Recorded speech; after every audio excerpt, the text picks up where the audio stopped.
Mabélé.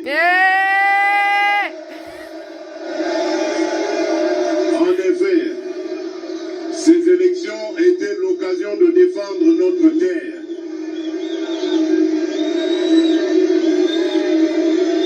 Peuple congolais, ezalaki nde likambo ya mabele. En effet, ces élections étaient l'occasion de défendre notre terre, ce précieux héritage que nous ont légué nos pères fondateurs après l'avoir farouchement défendu au prix de leur vie, parmi lesquels Kim Pavita, Papa Simon Kimbangu, Patrice Emery Lumumba et ses compagnons, ou encore Joseph Kasavubu, et je citerai aussi Étienne Tshisekedi Wamulumba et ses compagnons. Ces hommages, chers peuples congolais, je vous les rends également, car votre réponse sans appel, dont le fondement repose sur le lien sacré que vous avez avec la terre de nos ancêtres, a surpris tout le monde. Et aujourd'hui, plus que jamais, vous avez démontré à la face de ce monde que vous êtes un peuple clairvoyant, un peuple grand, un peuple fort, un peuple respectable. Mes très chers compatriotes, cette victoire est la vôtre. C'est la victoire de la solidarité et de l'unité du peuple dans ce qu'il a de commun et dans sa plus grande diversité. C'est la victoire de la solidarité des Congolais de l'Ouest, du Centre, du Nord, du Sud et de l'Est de la République démocratique du Congo, tout autant que ceux de notre diaspora. Cette victoire, c'est aussi celle de la confiance que vous avez renouvelée à ma modeste personne en m'accordant sans équivoque et avec la plus forte expression ce deuxième mandat que j'ai sollicité auprès de vous, souverain primaire, après qu'une vingtaine d'autres prétendants à la magistrature suprême et à qui je tire ma révérence sollicitait également vos suffrages. Vous avez cru en mon engagement de ne ménager aucun effort pour que notre pays retrouve sa place de choix dans le concert des nations et que le peuple congolais recouvre sa dignité et sa fierté d'appartenir à ce pays. Vous avez cru en mon combat contre les inégalités qui ont longtemps caractérisé notre société,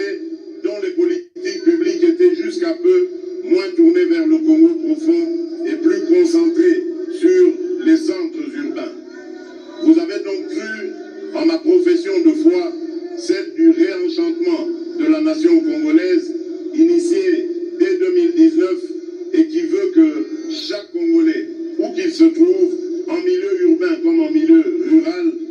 ressente la présence de l'État et puisse tirer profit de l'action gouvernementale ainsi que de nos richesses communes. Enfin, vous avez adhéré à ma vision et au projet de société vous présentez dès l'entame de campagne qui s'articule autour des 6 engagements majeurs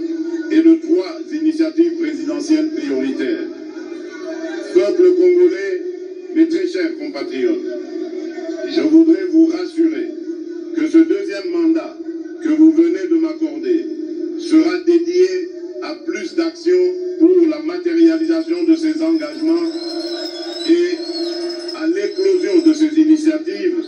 avec comme leitmotiv de ne jamais trahir le Congo,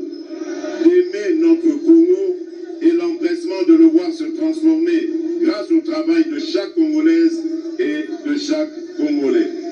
Je ne ménagerai aucun effort et rien de ce qui est dans mon pouvoir pour plus d'emplois au profit des Congolaises et des Congolais, plus de pouvoir d'achat, plus de sécurité pour tous, une économie plus diversifiée et plus compétitive, plus d'accès aux services de base, ainsi que pour des services publics plus efficaces à tous les niveaux et sur toute l'étendue du territoire national. Le programme de développement local des 145 territoires va se poursuivre à un rythme beaucoup plus soutenu. Il en est de même de la gratuité de l'enseignement primaire et de la couverture santé universelle, dont le bel élan déjà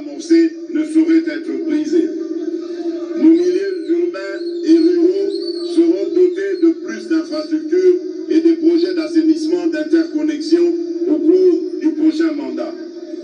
Avec la poursuite sans désemparer de la mise en œuvre de la loi de programmation militaire dès janvier 2024 et grâce au travail du comité de suivi et d'évaluation des programmes auxquels je veillerai personnellement, nos forces armées vont davantage monter en puissance et acquérir plus de moyens pour assurer avec plus d'efficacité la défense de l'intégrité de notre territoire. Mes très chers compatriotes,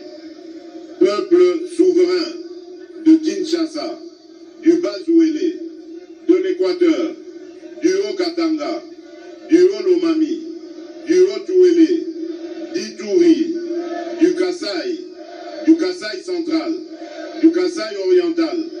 du Congo central, du Kwango, du Kwilu, de la Lomami, du Lualaba, de Maïndombe, du Maniema, de Mongala, du Nord Kivu, du Nord Ubangi, de Sankuru, du Sud Kivu, du Sud Ubangi, de Tanganyika, de Chopo et de Chouapa. La campagne électorale a été un moment exceptionnel de communion et d'émotions partagées au cours duquel et à chaque étape vous m'avez prouvé et à travers moi à tout le peuple congolais votre attachement à votre nation. J'ai pu ressentir durant toute ma procession ce désir ardent d'un vouloir vivre collectif, mu et impulsé par les mêmes attentes et les mêmes aspirations partout où je suis passé. Je vous exprime ma gratitude et les mêmes aspirations partout où je suis passé. Je disais donc, je vous exprime ma gratitude ainsi que celle de mon équipe de campagne pour l'accueil chaleureux que vous m'avez réservé lors de mon passage dans vos provinces respectives. Je n'ai aucun doute qu'à travers ce qui a été un plébiscite, c'est-à-dire l'expression massive et historique de vos suffrages, vous avez objectivement témoigné de votre attachement à ma personne et par-dessus tout au projet de société que je porte pour le bien-être collectif ainsi que pour la transformation certaine et progressive de notre pays. Vous avez ainsi démontré que vous êtes conscient de l'immensité des défis qu'il nous faut relever main dans la main. À celles et ceux de nos compatriotes qui n'ont pour une raison ou pour une autre pas porté leur choix sur ma personne,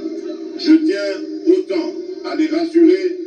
de l'exercice de leur droit le plus légitime qu'à les gratifier de mon respect quant à ceux, tout en rappelant que le chantier du Congo est grand et que du choc des idées jaillira la lumière. Réélu président de tous les Congolais et symbole de l'unité nationale, j'aimerais par ces mots vous rappeler, chères Congolaises et Congolais, qu'indépendamment de nos considérations et visions aussi distinctes qu'elles puissent être, que le Congo a besoin de la contribution de toutes ses filles et de tous ses fils. C'est donc dans un esprit d'ouverture que j'exercerai, comme pour le premier mandat qui vient de s'achever, ce second mandat que le peuple vient de me confier. En effet, cette victoire est une victoire pour relever nos défis d'intérêt national, notamment le défi de la sécurité, le défi de l'emploi, le défi de l'interconnexion de notre pays, le défi de la modernisation de notre administration, bref, le défi de l'accélération de la marche de notre pays vers l'atteinte et la maximisation de son plus haut potentiel, sans oublier les défis mondiaux pour lesquels notre voix est attendue. Soyez rassurés que la République démocratique du Congo, sous mon impulsion, poursuivra son élan de reconquête de la place et du respect qu'elle mérite dans le monde. La tâche est ardue et nécessite la mobilisation de beaucoup de volonté, d'énergie et de ressources. Toutefois, la force de notre détermination et l'espoir du peuple en ce projet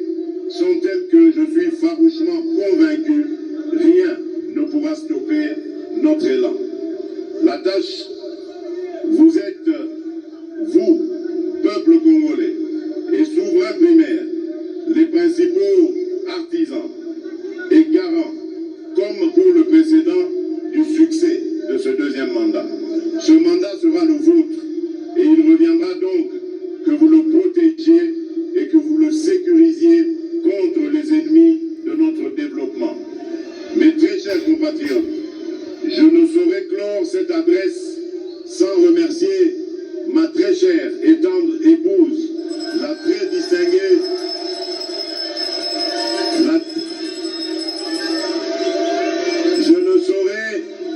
je ne saurais clore cette adresse sans remercier ma très chère et tendre épouse, la très distinguée première dame, Denise Nyakeru,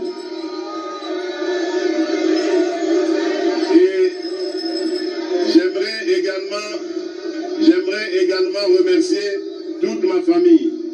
Donc, ma tendre épouse qui a été de tous les fronts au cours de cette...